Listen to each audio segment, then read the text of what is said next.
Islamic videos کے لیے ہند Islamic channel کو سبسکرائب کریں، بیل آئکن دبائیں تاکہ یہ نئے ویڈیو کی اپڈیٹ کہ انسان کی قدر کرنا بھول گیا ہے۔ سب سے بڑا المیہ یہ ہے کہ انسان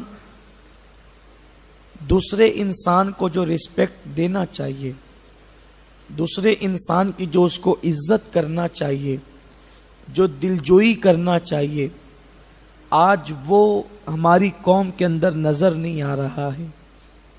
آقائے کریم صلی اللہ علیہ وسلم سے پوچھا گیا، ای الاسلام خیر یا رسول اللہ،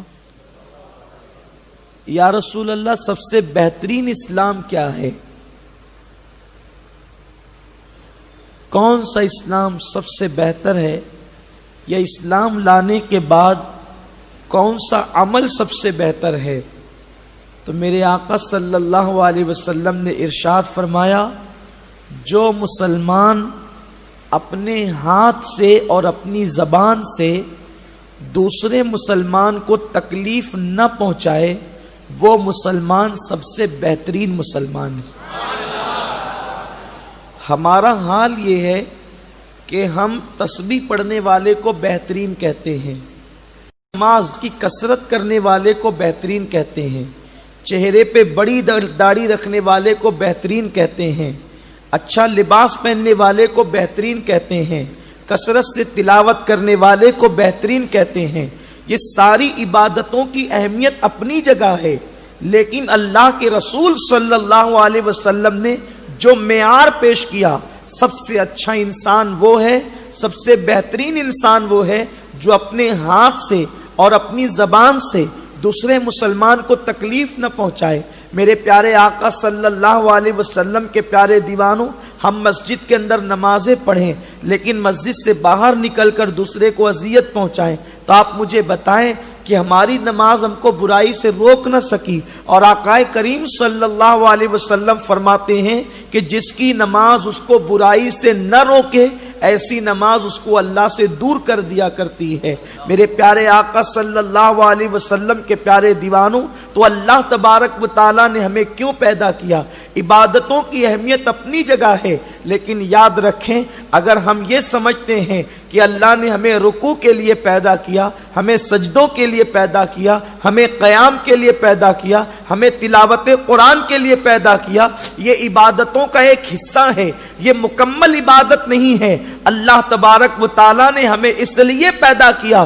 مفکر ملت ڈاکٹر اقبال کہتے ہیں، درد دل کے واسطے پیدا کیا انسان کو، ورنہ عبادت کے لیے کچھ کم نہ تھے کرنو بیاں۔ اگر ہم صرف سجدے کے لیے پیدا ہوئے تو ہم سے پہلے تو فرشتے سجدہ کر رہے تھے، ہم رکوع کے لیے پیدا ہوئے تو فرشتے تو ہم سے پہلے رکوع کر رہے تھے۔ ہمارے رکوع اور سجدوں کا حال یہ ہے، ہم رکوع کرتے ہیں تو دکان کا خیال، مکان کا خیال، بیوی کا خیال، بچوں کا خیال، سب کے خیالات کے ساتھ رکوع اور سجود کرتے ہیں۔ تو کیا ہمیں رکوع کے لیے اللہ نے صرف پیدا کیا؟ ہم سے بہتر رکوع کرنے والے تو فرشتے ہیں، بہتر سجدہ کرنے والے تو فرشتے ہیں۔ نہ ان کی بیویاں ہیں کہ وہ بیوی کا خیال کرے، نہ ان کے بچے ہیں کہ وہ بچوں کا خیال کرے، نہ ان کو بھوک لگتی ہے کہ وہ بھوک کا خیال کرے، نہ ان کا پیٹ بھرتا ہے کہ وہ سست ہو کر کے رکوع اور سجدے کرے۔ ہم سے بہتر سجدہ کرنے والے تھے، پھر اللہ نے ہمیں پیدا کیوں کیا؟ اس لیے پیدا کیا کہ ہم کسی کا درد جانے، کسی کا دکھ جانے، کسی کا دل خوش کریں۔ جانتے ہیں آپ، علامہ اسماعیل حقی رحمت اللہ علیہ فرماتے ہیں، سال بھر جبریل علیہ السلام اور سارے فرشتے اللہ کی بارگاہ میں دعا کرتے ہیں، اللہ ہمیں مسلمانوں کے درمیان زمین پر بھیج دے تاکہ ہم ان کی زیارت کریں کہ جو عبادت ہم نہیں کر سکتے، اور وہ مسلمان جو عبادت کر رہے ہیں ہمیں ان کی زیارت کرنے کا موقع دے۔ اب جبریل علیہ السلام وہ کون سی عبادت ہے جو نہیں کر سکتے؟ وہ سدرا پہ رہ کر کے آپ کی زیارت کرنا چاہتے ہیں اور کہتے ہیں کہ جو میں نہیں کر سکتا وہ زمین والے کر رہے ہیں، تو مجھے ان کے پاس جانے دے تاکہ میں ان کی زیارت کروں۔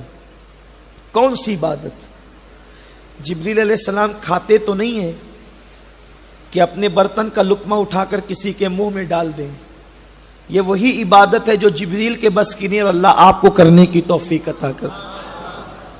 جبریل علیہ السلام کسی کی پیٹھ پہ ہاتھ رکھ کر اس کا غم دور نہیں کر سکتے بظاہر، تو یہ توفیق اللہ نے آپ کے نصیبے میں رکھی.